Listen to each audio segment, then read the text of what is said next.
अथ रुद्रयामळयोक्त श्रीशिवसहस्रनामस्तोत्रम्।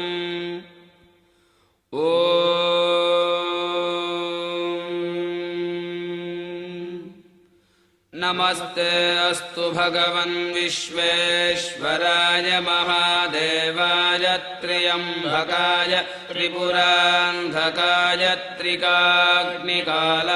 कालाग्निरुद्राय नीलकण्ठाय मृत्युञ्जयाय सर्वेश्वराय सदाशिवाय श्रीमन्महादेवाय नमः।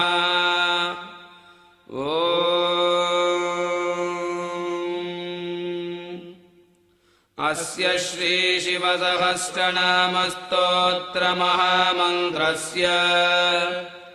शम्भुर्ऋषिः अनुष्टुप्छन्दः सदाशिवो देवता महेश्वर इति बीजम् गौरीशक्तिः सर्वैरिति कीलकम् श्रीसाम्ब सदाशिवप्रीत्यर्थे जपे विनियोगः। ध्यानम् शान्तम् पद्मासनस्थम् शशिधरमकुटम् पञ्चवक्त्रम् त्रिनेत्रम् शूलम् वज्रम् च खड्गम् परशुमभयदम् दक्षिणाङ्गे वहन्तम् नागम् पाशम् च घण्टाम् वरडमरुयुतम् चाङ्कुशम् वामभागे नानालङ्कारयुक्तम् स्फटिकमणिनिभम् पार्वतीशम् नमामि।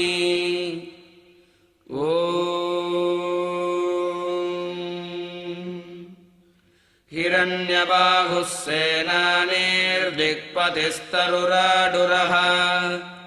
हरिकेशः पशुपतिर्महान् सस्पिञ्जरो मृडः दिव्याधिर्बभ्रुषः श्रेष्ठः परमात्मा सनातनः सर्वान्नराज्जगत्कर्ता पुष्टीशो नन्दिकेश्वरः आतताये महारुद्रः संसारास्त्रसुरेश्वरः उपवीतिरहन्तात्मा क्षेत्रे शोभननायकः रोहितस्थपतिः सूतो वाणिजो मन्त्रिरुन्नतः क्षेत्रेषो हुतभुग्देवो भुवन्तिर्वारिवस्कृतः उच्चैर्घोषो घोररूपः पत्तीशः पाशमोचकः ओषधीशः पञ्चवक्त्रः कृत्स्नपीतो भयो नघः सहमानः स्वर्णरेता निर्व्याधिर्निरुपप्लवः आव्याधिनीशः ककुभो निषङ्गीस्तेन रक्षकः मन्त्रात्मा तस्कराध्यक्षो वञ्चकः परिवञ्चकः अरण्येशः परिचरो निचेरुस्तायुरक्षकः प्रकृतीशो गिरिचरः कुलुञ्चेशो गुहेष्टदः भवः शर्वो नीलकण्ठः कपर्दी त्रिपुरान्तकः युक्तकेशो गिरिशयः सहस्राक्षः सहस्रपात् शिपिविष्टश्चन्द्रमौळिर्ह्रस्वो मीडुष्टमो नघः वामनो व्यापकः शूली वर्षीयानजडो ननुः ऊर्म्यः सूर्म्योऽग्र्यः शीभ्यः प्रथमः पावकाकृतिः आचारस्तारकस्तारो वस्वन्योऽनन्तविग्रहः द्विष्यस्रोतस्य ईशानो धुर्यो गव्यो मनोन्मनः पूर्वजो वरजो ज्येष्ठः कनिष्ठो विश्वलोचनः अप्रगल्भ्यो मध्यमोर्म्यो जघन्यो बुध्नियः शुभः प्रतिसूर्योऽनन्तरूपः सौम्यो याम्यः सुराश्रयः खल्यो वर्यो भयक्षेभ्यः श्लोक्यः पथ्यो नभोऽग्रणीः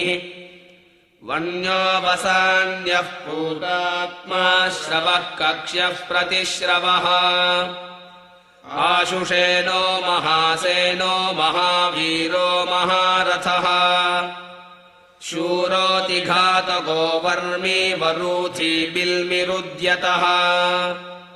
श्रुतसेनः श्रुतः साक्षी कवची वशकृद्वशी अहनन्योऽनन्यनाथो दुन्दुभ्योरिष्टनाशकः धृष्णुः प्रमृश ईज्यात्मा वदान्यो वेदसम्मतः तीक्ष्णेषु पाणिः प्रहितः स्वायुधः शस्त्रवित्तमः सुधन्वा सुप्रसन्नात्मा विश्ववक्त्रः सदा गतिः श्रुत्युः पथ्यो विश्वबाहुः काट्यो नीप्यः शुचिस्मितः सूद्यः सरस्यो वैशन्तो नाद्यः कूप्य ऋषिर्मुनिः वट्यो वर्ष्यो वर्णरूपः कुमारः कुशलोऽतुलः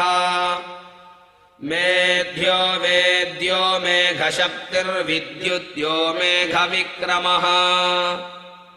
दुराधरो दुराराध्यो निर्द्वन्द्वो दुःसहप्रदः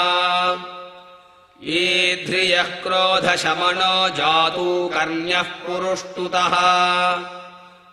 आतप्यो वायुरजरो वात्यः कात्यायनी प्रियः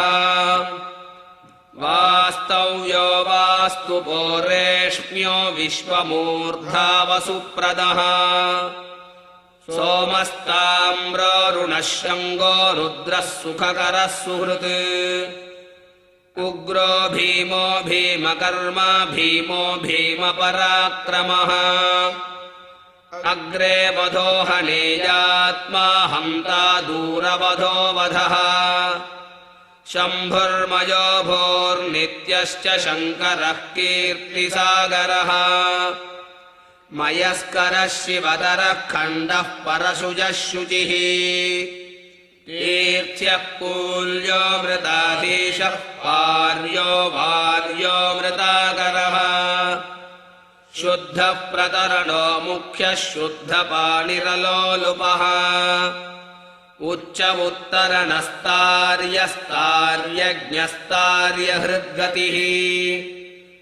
आतार्यः सारभूतात्मा सारग्राही दुरत्ययः आलाद्यो मोक्षदः पथ्यो नर्थः सत्यसङ्गरः षष्ट्यः फेन्यः प्रवाह्यश्च सिकत्यः सैकताश्रयः इरिन्यो ग्रामणीः पुण्यः शरण्यः शुद्धशासनः वरेण्यो यज्ञपुरुषो यज्ञेशो यज्ञनायकः।